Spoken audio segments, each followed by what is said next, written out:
what this indigenous story could be and represent it properly, and then also talk about what that means. The fact that there Mhm. are murdered and missing indigenous women is such a unbelievably sad, horrific thing that is happening every single day. Yeah. So I was like, can we?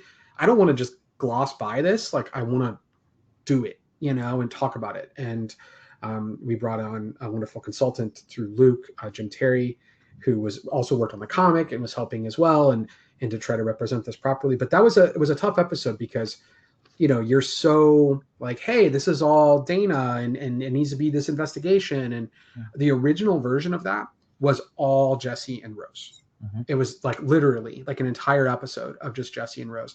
And I wish we could have done it because I think it was beautiful. And I think it Yeah. actually would have been possibly the best episode of the season.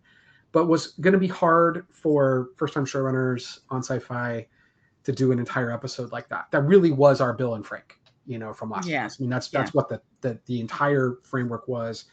We do that a little, because we are still doing a big part of the flashback, and I'm still so proud. Like I said, it's one of our favorite episodes. It's probably my 1B to 1A of 6, Mhm. but it still could have been even more, Yeah. but that's okay.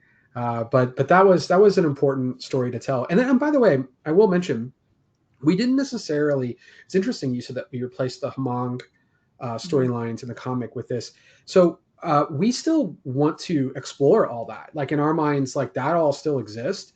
We have Mei Tao and there are other characters that will kind of Mhm. lean into that. And originally we had some background with Mei Tao that's a little different from the comic that would start to go into some of the Hmong representation that is in Wausau, which is a very, very large percent of the population there. So